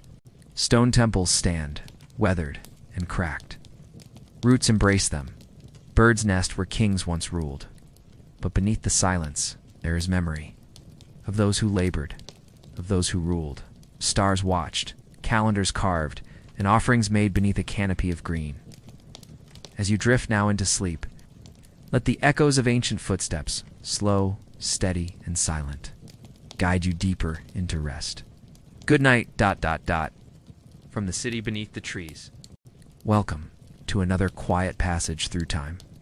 Tonight we journey to ancient Rome, not the Rome of legends and emperors, but the everyday Rome, of alleyways and apartments, of shared meals and stranger customs, of strange sounds and strong smells. This isn't a story of empire and conquest. It is one of routine, of ordinary people and the subtle patterns of their lives. So, lie back, ... Breathe in slowly, ... And let your mind drift to the narrow streets of a crowded city, where voices echoed in stone courtyards, and life moved to the rhythm of sandals on cobblestone. This work is licensed under a Creative Commons Attribution, a .0 international license. You can probably guess that the majority of the ancient Roman population did not use toilets like you or I, at least not most of the time. Instead, they used public latrines, which may sound disgusting to us today, but were pretty common in many societies throughout history. We were going to put ourselves right in the middle of such a scene in this episode of Jump Through Time. As always, we going to try to imagine what it would be like if we suddenly found ourselves living in the past by putting our feet on the ground, our hands on the tools, and experiencing daily life for ourselves. So get ready to do just that. In this episode, we'll explore a public bathroom in ancient Rome. Now, I'm sure you're interested to know more, but there's one small problem. Your smartphone is dead because you didn't bring the proper adapter when you traveled back in time. And you do and have any other way to contact your friends or family or even your tour guide. They won't come looking for you if they don't know you're missing. So to make sure everyone knows you went on this little adventure, leave a comment down below. Tell them you took off to catch a glimpse of an ancient Roman public bathroom. If you're new here, subscribe to never miss an exciting episode. Let's begin. You might think the first thing you'd notice about Rome is the Colosseum, the Pantheon, the aqueducts, but the sights and sounds of the bustling city would quickly engulf you. There's nothing quite like stepping into a city full of people going about their lives. The energy of commerce, of community, even the noises of street vendors, all these would be impossible to ignore. If you really want to get a sense of the place, you'd have to dive right into it. It's not just the grand buildings that made Rome great, but the people who lived there. And to understand them, you'd need to see everything, including the not-so-glamorous parts. The sun climbs higher in the sky and your stomach begins to rumble. It's probably been too long since breakfast. So you ask a passerby where you could find somewhere to eat. Thankfully, they point you in the direction of a nearby thermopolium. These were fast food restaurants common throughout the city. There were hundreds of them. In fact, you can pick one out based on the design of its facade alone. You push open the door and step inside. The aroma hits you first, a savory blend of olives, meat, fish, freshly baked bread, and well less savory smells. There are customers lining up to buy food to go. Many are standing, eating their purchases right up against the counter. You join the line. It's easy to get swept up in the sights and sounds of Rome, but you need to go to the bathroom. You excuse yourself from the line, nod to those around you, and make your way to the back. There are no signs, but you know what you're looking for. You've seen the movies. The bathroom is different from what you've seen in the movies. Some elements are similar. The frigid water, the lack of privacy, the communal aspect of it, but this is no smoky den of debauchery. It's just a bathroom. There are no doors, no privacy. Inside, it is cool and shaded. Long stone bench stretches along the wall, evenly spaced with openings. Take your time finding the right spot, trying not to meet the eyes of the person beside you. Conversation happens here. Deals are made. Jokes are told. But still you feel awkward. You squat. The stone is cold against your skin. There is no toilet paper. Only a shared sponge set in a basin of water, used again and again. You feel self-conscious, but everyone else seems comfortable enough. Beneath you, a narrow channel carries waste away with trickling water, though the smell lingers. Flies hover. The soft drip of water echoes around the walls. The noise doesn't bother you so much as surprise you. You almost expect a flush, a roar of water, a suction sound. But this is no modern bathroom. You take care of business, wash your hands, and dries them on a rough towel. Perhaps it's not so bad. You wouldn't mind if you had to use something like this every day, though. You exit the bathroom and rejoin the line for food. You realize you've been gone a while and your meal will probably be cold by now. But it doesn't matter. You're in ancient Rome. You can grab a quick bite to eat on the go and continue exploring. There's so much to see, so much to do. Life here is certainly different than yours, but maybe you're getting the hang of it. This is the everyday life of ancient Rome. Everyone uses the same bathroom. Not just the poor, but senators, merchants, slaves, and soldiers alike. Even the emperor. Shared bathrooms are normal in many cultures. Throughout history, including the Greeks, Egyptians, Japanese, and many Native American tribes. Of course, the wealthy could afford better facilities. But even the richest Romans couldn't escape the midday heat and stench that plagued the city. Bathrooms without doors were normal. However, there were degrees of privacy. Usually a wall divided the bench in half. Sometimes cubicles were built. They might have been freestanding or attached to a wall. These were usually constructed from stone, brick, or wood. In taverns, brothels, and bathhouses, curtains were often used for a bit more privacy. Still, you should never expect absolute privacy. Public baths were places to socialize. Now, the cleanliness of a bathroom varied greatly depending on its location. Some were cleaned regularly, others weren't. Cleaning products were popular in ancient Rome. There were oils, perfumes, soaps, and cosmetics sold throughout the empire. Slaves were commonly tasked with cleaning both the bathroom and the user. All that being said, sometimes the bathrooms got pretty gross. Urine was often used for cleaning. The urine of pregnant women was prized for its ammonia content, was gathered, stored, and used for cleaning. The urine was also mixed with vinegar to create a sort of abrasive cleaner. While you're sitting on the uncomfortable stone seat, you can't help but wonder how clean this particular bathroom is. It's definitely not the worst, but it's not the best either. Public bathrooms in ancient Rome were typically attached to taverns, shops, or thermopolia. This particular bathroom is connected to a thermopolium, a tavern, and a brothel. When you're done, you make your way back outside, and the sights and sounds of Rome welcome you once more. People hurry by, talking, laughing, arguing. You can't help but smile. You've seen a lot in your travels through time. You must admit there's something infectious about ancient Rome. The energy, the passion, the chaos, the camaraderie. You find yourself swept up in it again. The sun climbs higher in the sky. You can hear the rhythmic clang of a hammer on metal, the cries of vendors and the excited shouts of children. Feel a twinge of longing for your own home, for a hot shower and a comfortable toilet. At the same time, you wouldn't trade this experience for anything. Being here, experiencing all this, it's a privilege.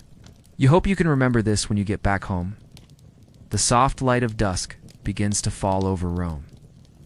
Another day is ending. You know you should head back to your own time soon, but you can't resist the allure of one last sunset in this amazing place. The sky blazes with hues of orange and purple. Take a deep breath, savoring the moment, the journey, the experience.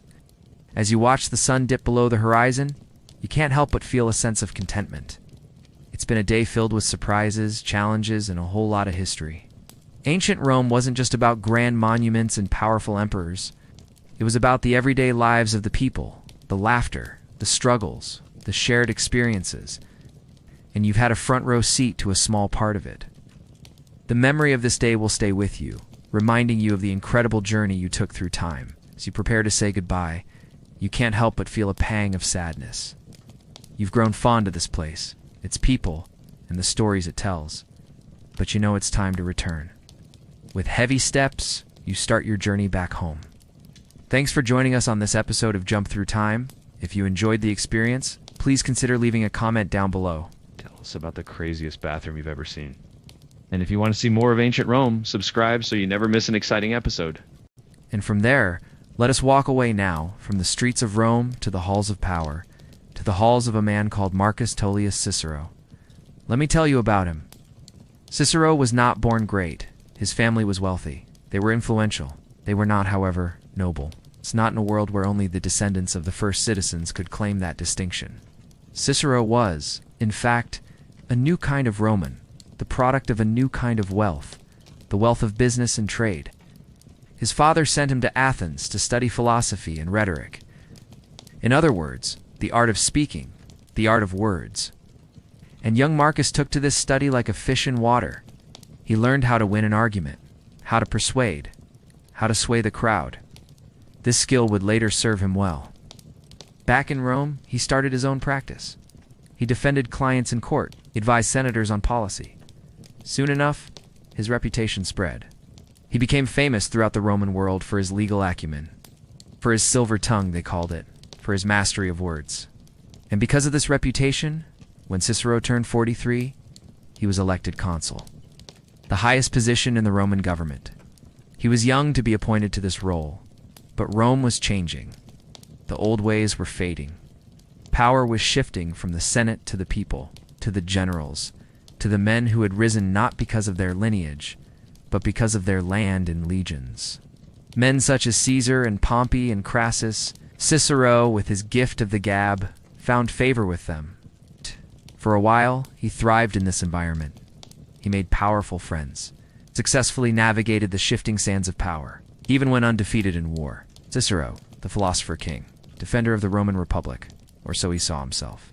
But his principles often clashed with the ambitions of his friends. Take, for instance, Julius Caesar. As we have seen, Caesar was a polarizing figure. Many senators suspected his intentions. They feared his growing power. And when he crossed the Rubicon, when he marched on Rome with his army, they knew he would not be denied. Cicero was among those who opposed Caesar. He delivered a series of speeches against him, trying to rally the people, trying to save the Republic. But Caesar was too popular. His veterans had too many grievances against the establishment. And besides, the die was cast. So Cicero kept quiet. He accepted Caesar's victory, hoping that beneath the new Caesar, the Republic would still thrive. But he was wrong. Caesar was assassinated on the Ides of March in 44 BC. A group of senators, including some of Caesar's close friends, stabbed him to death. They thought they were saving the Republic. They were mistaken. Power had changed hands. It would not be given back so easily. In the years that followed, Rome was ruled by Caesar's adopted son, Octavian, Mark Antony, and Lepidus. Cicero backed the assassins. He celebrated the restoration of the Republic, or so he believed. But the truth was much more complicated. As part of the Second Triumvirate, Mark Antony controlled Rome. He was a friend of Caesar, a beneficiary of Caesar, and he was not inclined to share power. He grew suspicious of Cicero. He watched him closely, and when he found an opportunity, he struck. He had Cicero proscribed, which meant his name was put up on a list. It was a death sentence, really. Cicero tried to flee, but he was caught. They say his head and hands were cut off and displayed in the Forum Magnum, the very forum where he had once thundered against Caesar. That was in 43 BC. Rome had fallen to Antony and Octavian just 3 years after Caesar's death. Cicero's body was disposed of unceremoniously. His head hung from the rostrum, that famous speaking platform, a grim warning to any who would oppose the new regime. Yet, despite his gruesome end, Cicero's voice has endured. We have his letters, speeches, essays, treatises. He wrote about everything from law to duty to friendship to the ideal state. In reading him today, you can feel the power of his words. He mastered the art of speaking, and his writings are a testament to that skill. Cicero is considered one of the greatest orators in history. His speeches are renowned for their eloquence and persuasive power. He was a master of language, and his command of rhetoric is evident in his ability to captivate and convince his audience. Cicero's speeches covered a wide range of topics, including politics, law, and philosophy. He was a skilled debater, and his arguments were both logical and passionate. His speeches often employed vivid imagery, metaphors, and anecdotes to engage his listeners and drive home his points. Cicero believed that rhetoric was a powerful tool for shaping public opinion and influencing decision-makers. He saw himself as a champion of the common people, and he used his skills to advocate for their interests. Cicero's speeches continue to be studied and admired by those who appreciate the power of language and the importance of effective communication. His legacy as a great orator has endured through the ages. I am your host, and this is the story of Rome. And now, adrift south to a city frozen in time, Pompeii. On a whim, I decided to take a cruise to Italy. While there, I awoke at dawn to the ship pulling into Naples Bay. At midday, we docked. By 1 p.m., I was in my Uber heading south toward the archaeological site of Pompeii. By 2, I had entered the ancient Roman city preserved in time by volcanic ash. In 79 CE, Mount Vesuvius erupted without warning. It rained down ash and stone. Buildings collapsed. Lives ended where they stood. But what remained was a snapshot. A bakery with loaves still in the oven, a dog chained by the door. A dining room with frescoes, still vibrant. As I walked along the Via dell'Abbondanza, or the Street of Abundance, I turned onto a side street. There on the wall, a crude painting of a man aiming an arrow at an overturned basket of figs. Below, someone wrote, "Beware of the dogs." Further down, a fresco of Cupid, holding a flower in a red cap. Next to it, the words, "Beware of the javelin." But most of the graffiti was less threatening. Along the Stabian Road, I came across a house. Within an array of small terracotta figurines depicting dancing girls, it made me think of a mother dressing up her daughters to practice their dance routine for that night's performance. I continued on, arriving at the Forum, the center of civic life. Here, merchants hawked their goods. Politicians argued, friends met for coffee. On this day, however, everything was still. Nature reclaimed the streets. Ivy closed off entire blocks. Vines grew out of Herculaneum's gates. Here, a little girl sat outside a shop front. Her sandals lay next to her, as if she had just stepped away for a moment. Near the Forum, a businessman's house revealed a series of rooms used for counting money, storing goods, and entertaining guests. I paused at the back of the house, where a courtyard held an altar dedicated to the goddess Fortuna. Perhaps this was where the family gathered for dinner each evening, praying for good fortune in business and love. Nearby, men lounged on marble benches. A servant poured wine and mixed drinks for them. I could almost hear the clinking of glasses and feel the buzz of conversation. After about an hour, my guide called us to board our bus to the brothel. We made our way through the Forum and up a steep hill. From a distance, the ancient houses looked like the stacked stones of some forgotten Stonehenge. Here the terrain was barren, no trees grew. Only scraggly bushes clung to the slopes. To my surprise, the brothel was nothing like I had imagined. It was a modest home with 4 rooms set aside for prostitution. My guide told us that women from Pompeii were famous throughout the empire for their beauty. I gazed at the worn-down steps leading to the second floor. Could these have been climbed by slaves who became prostitutes after being sold to the brothel? Or were these ascended by local women who chose to supplement their income with work in the sex trade?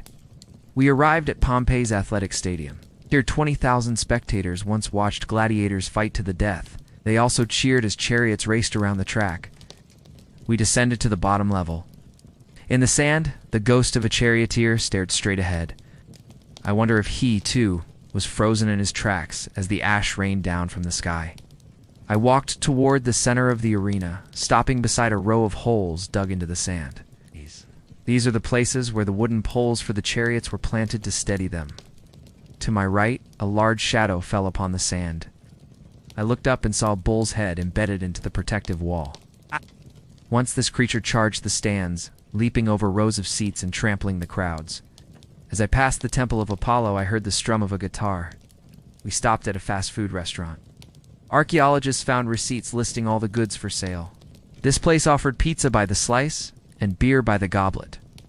I walked up to the counter and read the names of different foods written in ancient Greek, Latin, and the language of the Etruscans.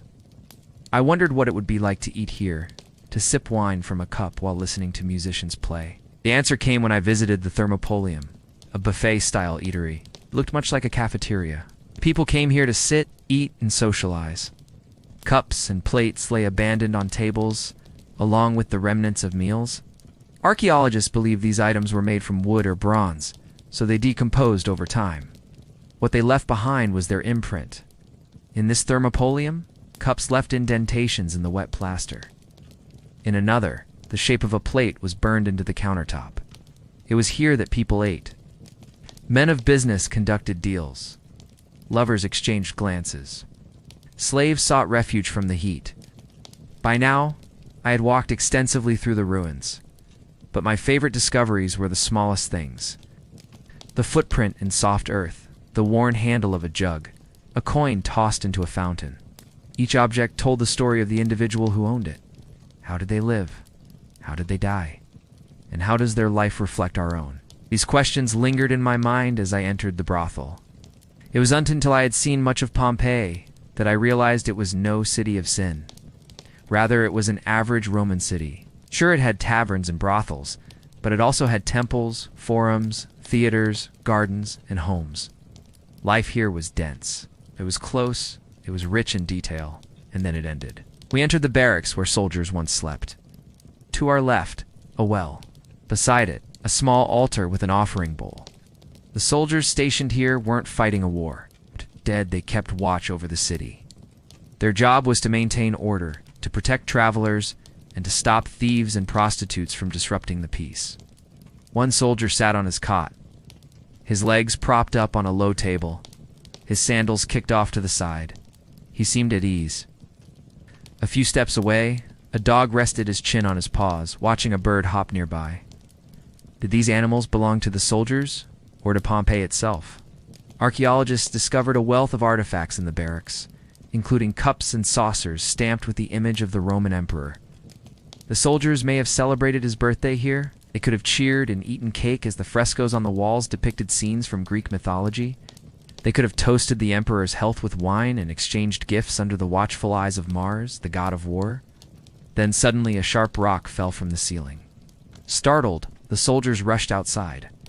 When they looked up, they saw a shower of rocks and pumice raining down from the sky. Ow. The air grew thick and hot. They could hear screams and the sound of collapsing buildings. The soldiers ran for the hills.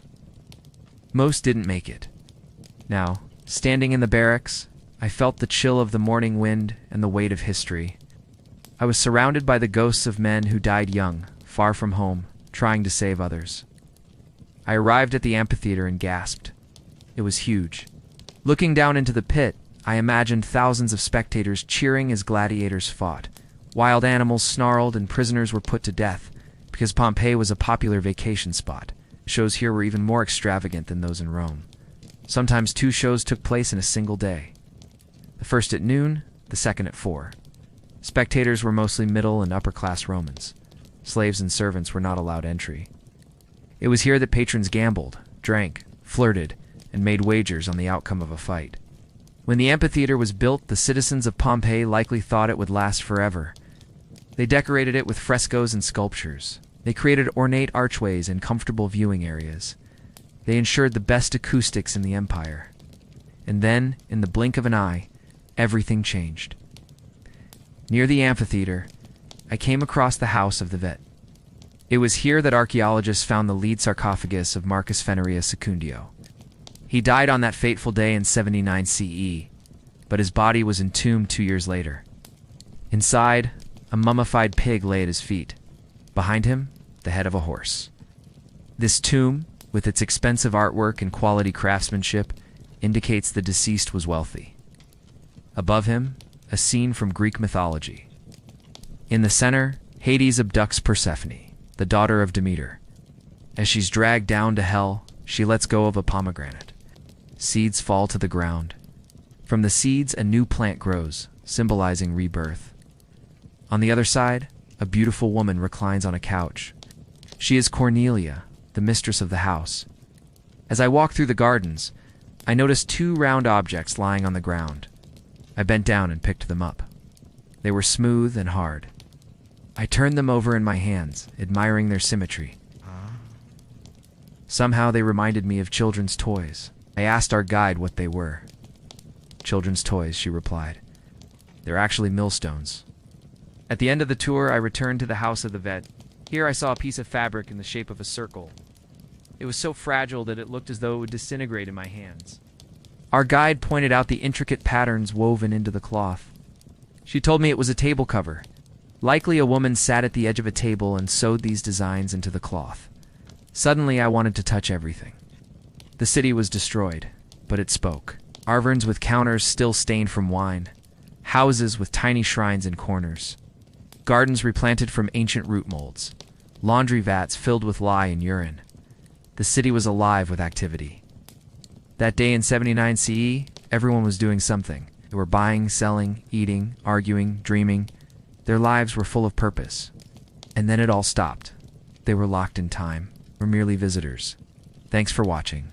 If you want to learn about the destruction of Pompeii, click here. See you next time. Rome is famous for its emperors, its legions, and its roads, and also for its rather terrifying gladiators. But there's another thing that people know about Rome, but probably don't know much more than that. The beautiful and mysterious priestesses called the Vestal Virgins. In today's episode, we're going to look at who these women were, what they did, and why they've become such an enduring part of Roman mythology. So if you're ready to enter the world of ancient Rome, then let's get into it. From the common to the sacred, now we enter the world of Rome's most revered women, the Vestal Virgins. 6 women, chosen in childhood, sworn to chastity for 30 years. Guardians of the sacred fire that burned in the Temple of Vesta, their lives were unlike any other. They lived in the house of the Vestals right next to the Forum where all Roman life pulsed. Their clothing was distinctive, a long white robe that symbolized their purity, and a special red cloak that showed that they were priestesses of a very important god. Their authority was unmatched among women. They could own property, make wills, even free prisoners with a touch. It may be hard to imagine now. But the position of the Vestal Virgins was one of the most prestigious positions a woman could have in ancient Rome. These 6 women were chosen for this sacred duty at a young age, usually between 6 and 10 years old. You might wonder why they started so young. Well, the training these girls had to undergo was rigorous and extensive. They needed to learn how to tend to the sacred fire, how to perform complex rituals, and how to maintain the sanctity of the temple. So they started their training as children, so they would be fully prepared when they reached adulthood and took on their responsibilities. And speaking of responsibilities, they had a lot. The main responsibility of the Vestal Virgins was to keep the sacred fire burning in the Temple of Vesta. This fire was believed to be the embodiment of Vesta herself, and it was considered a symbol of the well-being of Rome. If the flame went out, it was seen as a bad omen and could bring bad luck to the city. So the priestesses worked tirelessly to keep it burning. They also performed other religious duties like offering prayers and sacrifices to Vesta and other gods. They participated in festivals and other public events, and they even had the power to bless or curse people. Now, being a Vestal Virgin wasn't just about tending to the sacred fire and performing rituals. It was also a full-time job. The priestesses lived in the House of the Vestals, a large building near the Forum that housed their temple and their living quarters. They didn't live alone either. There were attendants, servants, and administrators who lived with them to help them carry out their duties and maintain the house. Life as a Vestal Virgin was both challenging and rewarding. The women were highly respected in society and had many privileges. They could own property, make wills, and even free prisoners with a touch. However, they also lived under immense pressure to keep the sacred fire burning and to uphold the sanctity of their position. If a Vestal broke her vows of chastity, she was severely punished. She was buried alive in the courtyard of the temple. That might sound like a bit of an exaggeration, but in reality, this was exactly what happened. The Vestal Virgins were required to swear a 30-year vow of chastity. If any of them broke this vow, they were indeed buried alive in the courtyard of the temple as punishment.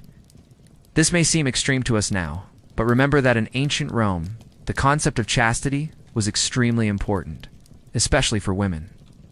It was believed that if a woman had sex, she lost her value and could bring bad luck to her family and the state. For the Vestal Virgins, who were supposed to be the purest and most sacred women in Rome, it was critical that they remained chaste. The punishment for breaking this vow was severe, because it was seen as a serious crime against the gods and the state. By burying the Vestal Virgin alive, it was believed that she would be purified and the damage that she had caused could be undone. So you might think that this kind of punishment would scare women away from becoming Vestal Virgins. But actually the opposite was true.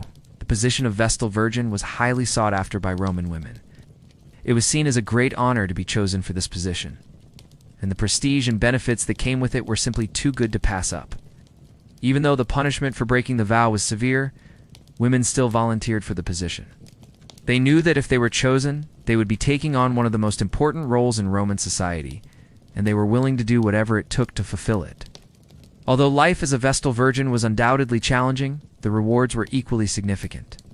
As we've already mentioned, they enjoyed a high level of respect and had many privileges. They were also provided with comfortable living quarters in the house of the Vestals, and were well taken care of by attendants and servants. Despite the pressure and responsibilities that came with their position, many women found the experience of being a Vestal Virgin to be deeply fulfilling. They took pride in their service to the gods and the state, and the sense of community and purpose they found among their fellow priestesses. Overall, the life of a Vestal Virgin is a unique and demanding one. But it was also an opportunity to serve the most important deity in Roman religion, and to hold one of the highest positions of power and prestige in Roman society. The role of the Vestal Virgins was crucial in maintaining the continuity of Rome itself. Their daily rituals ensured the city's survival, making them indispensable to Roman life. Their existence, though shrouded in mystery and intrigue, offers us a fascinating glimpse into the heart of ancient Roman culture. Now let's answer the question that's probably on all your minds. Yes, there were male Vestal Virgins. What? Did you think that Rome was more enlightened than that? Not really. Don't worry. When I say Vestal Virgins, I refer specifically to female priestesses. Back in those days, the term virgin didn't only apply to women who weren't married. No, sir. For the Romans, a virgin was any unmarried person under a certain age. That included men too. Now, that might sound confusing to us, but hey, that's how they did things back then.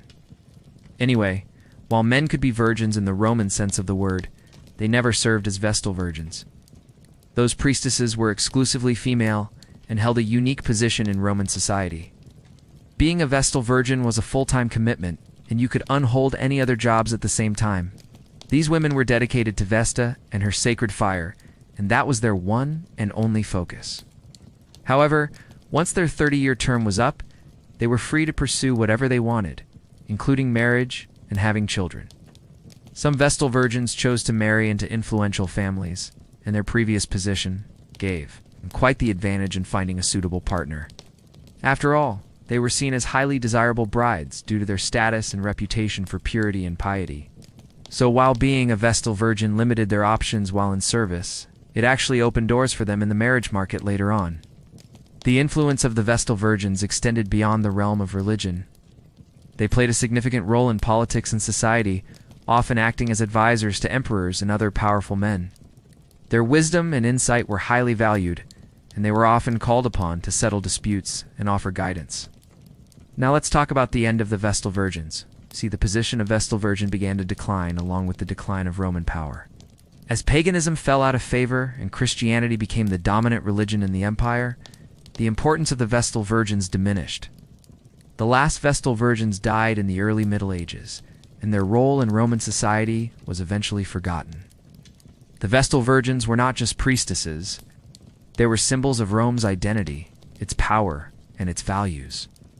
They remind us that even in the darkest times, there is always hope for renewal and rebirth. The story of the Vestal Virgins is a reminder that even the most powerful empires can fall, but also that the human spirit can endure even the toughest challenges. Thanks for joining me on this journey through the world of ancient Rome. If you liked this video, please consider giving it a thumbs up and subscribing for more videos about the most fascinating people from history. Also, let me know in the comments below what other historical figures you'd like me to cover in future videos. Until next time, stay curious, keep learning, and remember, history is full of amazing stories waiting to be discovered. The forum empties. The markets close. Even the fountains trickle more slowly. The latrines, the speeches, the silent streets of Pompeii, the marble halls of the Vestals, all fade into stillness. Rome was many things. Loud, crowded, complicated, but beneath the noise, it was built on habits, rituals, routines, just like your own life. So let those routines lull you now. Let the quiet corners of ancient Rome gently carry you into rest.